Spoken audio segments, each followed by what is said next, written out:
So let's start our next topic of GSA. So we are going to discuss latitude and longitudes. पता होना चाहिए, basic knowledge होनी चाहिए latitude longitudes के ऊपर, कुछ ना कुछ आपको इन्फॉर्मेशन होनी चाहिए, कुछ भी आ सकता है। तो ओवरऑल इसमें कोई ख़ास नहीं है, कॉमन बातें आपको पता होगा। डेफिनेशन में आ जाता है कि यूँ आप लिख के डेफिनेशन की हेडिंग डाल के आगे लिखेंगे, these are the units that represent coordinates at geographic coordinate system. Basically ये क्या करते हैं, रिप्रेजेंट करते हैं क्या, coordinates at the geographic coordinate system के ऊपर। ये these are the kind of address to the world. ये एड्रेस होते हैं हर पर्सन का, हर जगह का, अर्थ के ऊपर जो एड्रेस है ना आपका, वो आपका लैटिट्यूड लॉन्गिट्यूड देते हैं। ठीक है, अब एक एक करके देखते हैं लैटिट्यूड क्या होता है। लैटिट्यूड आपका होता है, आप एक एक मैंने पॉइंट्स लिखे हैं, लेकिन आप ज़ाहिर एक्सप्लेनेशन लिखेंगे डिटेल में आके, उसको डेफिनेशन लिखेंगे। जियोग्राफिकल कोऑर्डिनेट्स दैट स्पेसिफाइज या specify north south position of a point on earth surface. Basically क्या करते हैं, जियोग्राफिकल कोऑर्डिनेटर डेट क्या करते हैं, स्पेसिफाई करते हैं नॉर्थ साउथ पोजीशन और of a point on earth surface. कोई भी पॉइंट है ना, उसकी एक पोजीशन बताते हैं नॉर्थ से लेके साउथ के दरमियान जो उसकी पोजीशन बनती है। ठीक है, एक कोऑर्डिनेट है बेसिकली ये। आगे देखते हैं ना कैसे आई, आपको समझ आएगी। Ranges from the 0 to the equator to 90। सही है, ये भी हम आगे देखते हैं कि 0 से कैसे 90 तक जाता है। आगे 0 से होता हुआ एक साइड पोल से होता हुआ दूसरे पोल तक जाता है। अच्छा, parallel horizontal lines on earth, second point, पहला पॉइंट ये हो गया। दूसरा, तीसरा, parallel horizontal lines on earth runs from east to west as circles to the earth. Circle करता है पूरे अर्थ को यूं यूं करके। ठीक है, ये अर्थ है, अगर उसके इर्द गिर्द तो यूं इस तरीके से सारे सर्कल्स जो बने होंगे ना पूरे उसके गोल के दायरे के ऊपर, तो वो बेसिकली आपकी हॉरिजॉन्टल लाइंस होती हैं। इसको कह लें, यूं लिख लें यहाँ पे इसके साथ पैरेलल में, हॉरिजॉन्टल लाइंस। ठीक है, अब आगे आप इसके एक्सप्लेन करें। बेसिकली ये बता दिया हमने। चौथा ये हो गया क्या, latitude and longitude all together specify precise location. अगर ये दोनों मिलेंगे तो ही प्रिसाइज लोकेशन बता सकते हैं, नहीं तो एक कोऑर्डिनेट से आपको प्रिसाइज एग्जैक्ट लोकेशन नहीं समझ आएगी, वरना एक ही पूरा कोऑर्डिनेट समझ आएगा। तो ये समझते हैं पहले, तो पूरा करें। Line connecting all points of same latitude call parallel. Basically हम इसको क्या कहते हैं, पैरेलल होती है जो ये लाइन होती है ना, इसको हम, इसका एक अदर नेम होता है पैरेलल, हम उसको बोलते हैं। तो ये टेक्निकल टर्म्स बेसिकली आपको पता होनी चाहिए। अच्छा, equator is parallel of 0 degree. Equator क्या होता है ये आपको पता होना चाहिए, जो कि सेंटर ऑफ द अर्थ से लाइन पास कर रही होती है ना। अगर ये पूरा अर्थ है ना, तो उसके जो सेंटर से लाइन पास करी है ना, इसके पूरा गोल के, वो उसको हम इक्वेटर बोलते हैं। ठीक है, उसको एक इक्वेटर 0 पैरेलल पे होता है, 0 पैरेलल। ठीक है, ये पता होना चाहिए। अच्छा, सिंपल। आगे देखते हैं कि क्या है क्या, बेसिकली आपको ये समझ आनी चाहिए। होता ये है कि ये अगर अर्थ है ना पूरी, यूँ समझें ये पूरी अर्थ है गोल। ठीक है, ऊपर नॉर्थ है, नीचे साउथ है, इधर वेस्ट है और इधर ईस्ट है। जैसे कि हमने बताया कि these lines runs from the east to the west. ईस्ट से यूं घूम के ना यूं वेस्ट पे आ रही होंगी, यूं पीछे से होते होते होते ये आपका जो है यूं, मतलब पीछे से घूम के आगे से ऐसे पूरा घूमेगी। अच्छा, जो 0 पे सेंटर पे घूम रहा है ना, वो इक्वेटर है आपका यूं। ठीक है, ये जो ऊपर जा रहा है ये आपका नॉर्थ के अंदर आ जाता है और ये नीचे वाला साउथ के अंदर आ जाता है। अब हम देखते हैं नीचे क्या इसकी डिटेल्स हैं, एक्सप्लेनेशन। होता ये है कि इसको हमने डिवाइड किया होता है 5 रीजन में। जो सेंटर वाला रीजन होता है ये होता है आपका इक्वेटर। जो उससे ऊपर आता है उसको हम क्या बोलते हैं, ऊपर आपका ये नॉर्थ है, ये साउथ है, पोल जो हमने लिखा हुआ है साउथ पोल, ये यहाँ पे नॉर्थ पोल है। ठीक है, यहाँ पे वेस्ट है, ईस्ट है। ठीक है, इक्वेटर आ गया 0 डिग्री पे। अच्छा, 23.5 के ऊपर ना आपका आता है, ये आपको याद रखने की ज़रूरत है। ठीक है, ये आपकी डिविजन है इसकी। इक्वेटर के ऊपर आता है ट्रॉपिक ऑफ कैंसर। ठीक है, ट्रॉपिक ऑफ कैंसर आता है above equator, it means it lies in the northern hemisphere कह लें या नॉर्थ के अंदर कह लें। ठीक है, फिर आता है Tropic of Capricorn. Tropic of Capricorn आता है यहाँ पे आपका साउथ के अंदर, नीचे की तरफ आता है, साउदर्न रीजन के अंदर आता है। फिर आपका आता है, ये डिग्रीज देख लीजिए, ये 23.5 ऊपर होता है, ये 23.5 नीचे होता है। और आर्टिक सर्कल जो होता है ये 66.5 के ऊपर होता है नॉर्थ में। साउथ आपका ये जो अंटार्कटिक सर्कल होता है ये होता है नीचे यहाँ पे, अंटार्कटिक सर्कल। सही है, और ये आपका साउथ पोल हो गया नीचे 90 डिग्री के ऊपर साउथ, और फिर साउथ पोल नॉर्थ पोल आपको समझ आ गई। तो ये सारी जो है ना इसकी डिवीजन है बेसिकली किसकी, हमारी लैटिट्यूड की। आगे हम देखते हैं, ये हमने देख ली पैरेलल लाइंस जिसको हम कह रहे थे, ये लैटिट्यूड हो गया। अब इसकी थोड़ी सी हमने डिवीजन भी की हुई है कि लो लैटिट्यूड वो होते हैं जो ये 0 से 30 होते हैं, जिसके अंदर पाकिस्तान भी, जैसे यूँ समझ लेना पाकिस्तान यहाँ लाया करता है, छोटा सा तो है, थोड़ा सा ख़राब हो गया ज़ाहिर है, यहाँ पे डायग्राम इंडिया हो गया, सही है, और इधर फिर ये मिडल ईस्ट आ जाता है सारा, यूँ अफ्रीका, यहाँ नॉर्थ अमेरिका, साउथ अमेरिका, जो भी आप कह लें, यूँ यूरोप आ गया, ये रशिया, ये चाइना, ये अफ्रीका, इस तरीके से वर्ड होती है, थोड़ी बड़ी हो जाएगी। अच्छा, ये हो गया ओवरऑल आपका समझ आ गया, जिसमें आपको मैंने बताया लो लैटिट्यूड जिसको 0 से 30 बोलते हैं, मिड लैटिट्यूड, ये टाइप्स ऑफ लैटिट्यूड के लैटिट्यूड्स को डिवाइड किया हुआ है, ठीक है। वैसे तो ऊपर वाले उसकी टाइप्स हैं। मिड लैटिट्यूड 30 से 60 हो गया, हाई लैटिट्यूड आपका 60 अबव हो गया, सही है। ये सिंपल एक वो बनाई हुई है।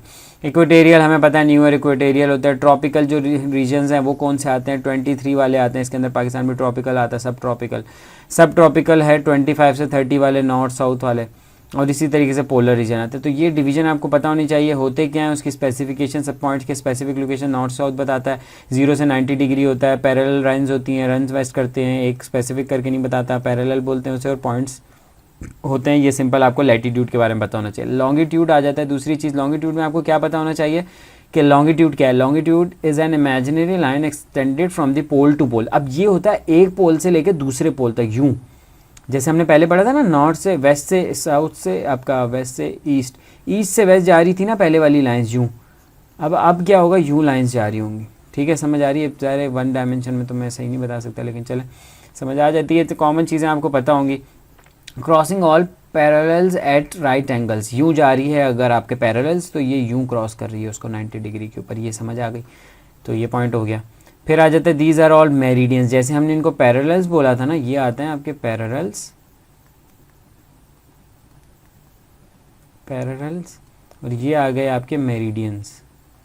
ये पता होना चाहिए, लॉन्गिट्यूड लैटिट्यूड को आप मेरिडियन बोलते हैं, ठीक है, समझ आइए। इसके बाद not parallel where they except where they cross equator, होता ही है कि जहाँ पे ये इक्वेटर को क्रॉस कर रही होती है ना, वहाँ पे सिर्फ ये पैरेलल नहीं होती, वरना ओवरऑल हर जगह पे पैरेलल होती हैं। अब वो दूसरी वाली लाइंस जो है ना, ये वाली, ये पैरेलल, मतलब इसको कहते भी पैरेलल इस वजह से क्योंकि हर जगह पे ये पैरेलल ही होती हैं, इनमें कोई डिस्टेंस कहीं पे एक इंटरसेक्ट नहीं कर रही होती। लेकिन इक्वेटर के ऊपर ना, ये आपकी जो दूसरी वाली लाइन्स है ना, ये वाली जिसको आप लॉन्गिट्यूड बोल रहे हैं, ये आपकी इंटरसेक्ट करती हैं, हम इसको इसलिए पैरेलल नहीं बोलते। कन्वर्जिंग एट पोल्स, पोल्स के ऊपर ये कन्वर्ज कर जाती हैं, सिंपल बात है, समझ आ रही है हमें। Prime meridian for all longitudinal management, अब होता ये है कि जो आप मेजर करते हैं ना इन मेरिडियंस को, ये वाली जो मेरिडियंस होता है, एक ख़ास मेरिडियन है, उससे आप मेजर करते हैं सारे दूसरे जो मेरिडियंस हैं, 2 3 4 इस तरीके से जो डिवीजन है, तो वो वाला जो मेरिडियन है ना, उसको आप बोलते हैं prime meridian. Basically prime meridian ये वो न्यूजीलैंड उससे गुजरता हो जा रहा है, ब्रिटेन से, जिसको आप प्राइम मेरिडियन बोलते हैं, ठीक है। और इसको ग्रीनविच भी बोलते हैं, ग्रीनविच से गुजर रहा है मेरिडियन या ग्रीनविच मेरिडियन, ये नाम पता होना चाहिए, ठीक है। ये मेन मेरिडियन होता है। अच्छा, आगे चलते हैं। अब ये तो हो गया सिंपल, आपको समझ आ गई लॉन्गिट्यूड क्या होता है, लैटिट्यूड क्या होता है। इसके बाद आगे सिंपल अर्थ सन का रिलेशन देख लेते हैं। सिंपल बातें, ये वही सारा ट्रॉपिकल और ये बेसिक साइंस की चीज़ें ये पता होनी चाहिए, आपकी ज्योग्राफी की चीज़ें। अर्थ सन के रिलेशंस में क्या है, earth rotates from west to east, obviously ये बात हमें सबको पता है और पता होनी भी चाहिए, एमसीक्यूज़ में भी आता है। इसको कहते हैं हम काउंटर क्लॉकवाइज मूव करता है फ्रॉम वेस्ट टू ईस्ट, ये याद रखिएगा, वेस्ट टू ईस्ट मूव करता है अर्थ जो है हमारी। कुछ 1-2 प्लैनेट्स हैं वो ईस्ट टू वेस्ट मूव करते हैं ऑन इट्स एक्सिस, सही। हमारी जो रोटेशन है मैंने बताया, रोटेशन इस तरीके से मूव हो रही है, ठीक है। ये बात लाजमी याद रखिएगा। 24 आवर ड्यूरेशन एक्जैक्टली आपको पता है, 365 days 5 hours 48 minutes 46 second, exactly इसको रट्टा मार लें, इंपॉर्टेंट है। इफेक्ट्स क्या होता है रोटेशन के, इसको आप कहते हैं कोलोरियस इफेक्ट, कोलोरियस इफेक्ट होता है, ठीक है। टाइड्स होती हैं और ड्यूरेशनल अल्टरेशन ऑफ लाइट होती है और बल जेट इक्वेटर होती है।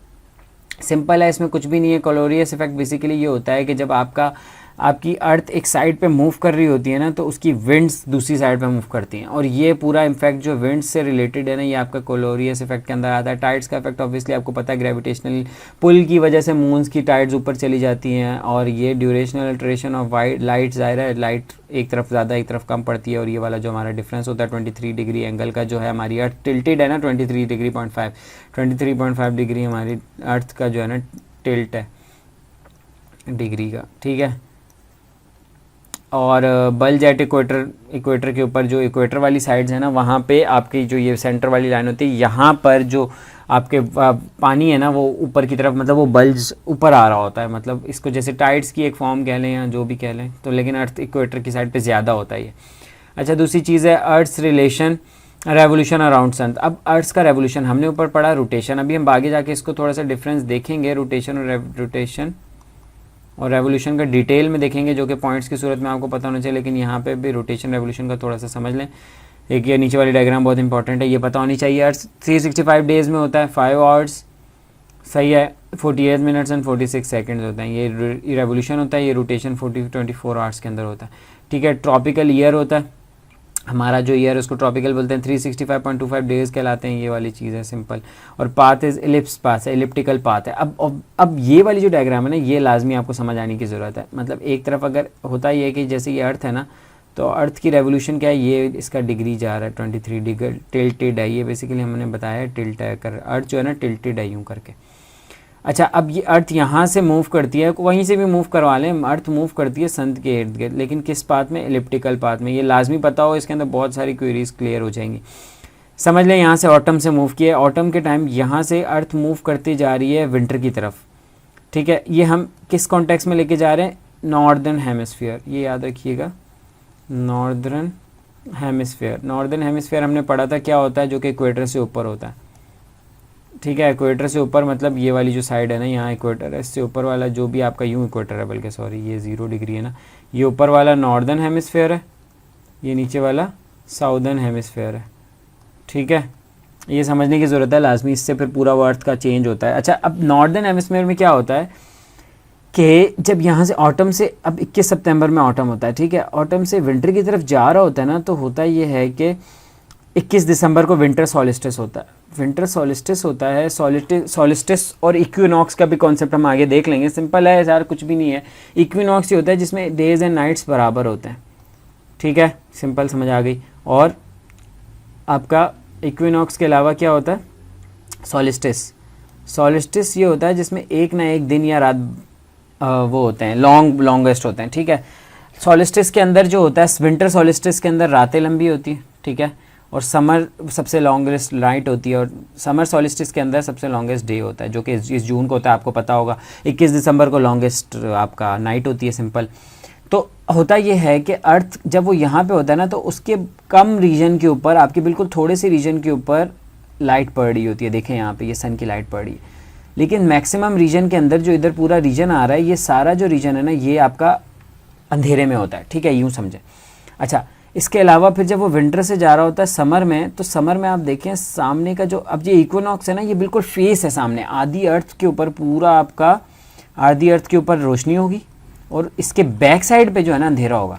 अब यहाँ पे ऑटम में देखें, इसके पीछे वाली साइड पे रोशनी होगी और इसके सामने वाली साइड पे अंधेरा होगा। ये थोड़ा डायग्राम आपको बुक वगैरह रंगीन कलर वाली देखेंगे तो समझ आएगी कि स्प्रिंग जो वर्नल, ये जो इक्विनॉक्स का टाइम ना, ये वाला और ये वाला इक्विनॉक्स का टाइम है, इसमें डेज एंड नाइट सेम होते हैं, ठीक है, एक स्प्रिंग में एक ऑटम में। अब समझें, अब ये यहाँ से जब जाता है वापस समर में ना, स्प्रिंग से होता हुआ, स्प्रिंग यहाँ आ गया, सन का क्या होता है, मैक्सिमम जो रोशनी है ना नॉर्दर्न हेमिस्फेयर में, ये सारा केस मैं बता रहा हूँ नॉर्दर्न हेमिस्फेयर का है, साउदर्न हेमिस्फेयर में इसका सेम उल्टा हो जाता है। साउदर्न हेमिस्फेयर के अंदर विंटर सॉलिस्टिस 21 जून को होता है। यार ये बात समझने की ज़रूरत है, सिंपल। यहाँ पे 21 दिसंबर है ना, जो कि हमारा है, हमारा 21 दिसंबर वाला है, क्योंकि हम नॉर्दर्न हेमिस्फेयर में आते हैं, पाकिस्तान जो आता है ऊपर की तरफ आता है इक्वेटर से। अच्छा, अब ये देखें कि यहाँ पे सन की रोशनी इस तरफ ज़्यादा पड़ रही है, तो अल्टीमेटली यहाँ पे दिन लंबा होगा, इसलिए हम समर्स में दिन लंबे होते हैं। तो ये डायग्राम अगर आपको समझ आना, तो ओवरऑल सारी चीज़ें समझ आती हैं। इसके अंदर इक्विनॉक्स कौन से हैं, सॉलिस्टिस क्या होता है, और इसके अंदर ये जो डिस्टेंस हमें देखें, एक साइड पर डिस्टेंस ज़्यादा होता है अर्थ का और एक साइड पर डिस्टेंस कम होता है। इसको अर्थ आपका ये वाला AU बोलते हैं, इसका जो यूनिट होता है। इसमें 1.10, इसके देखें 1.01 है, इसके अंदर 0.9 है, थोड़ा सा डिफरेंस होता है अर्थ का और इसके सन का। तो ओवरऑल ये आपका पूरा सन के अर्थ के रिलेशंस होगा। इसके अंदर हमने ओवरऑल रोटेशन रेवोल्यूशन भी पढ़ लिया अर्थ का, और क्या पढ़ा, सॉलिस्टिस, ठीक है, और इक्विनॉक्स पढ़ लिया, और हमने ऊपर वाली जो बेसिक लैटिट्यूड लॉन्गिट्यूड्स पढ़े थे। तो आज के लिए काफ़ी है इतना। Thank you so much.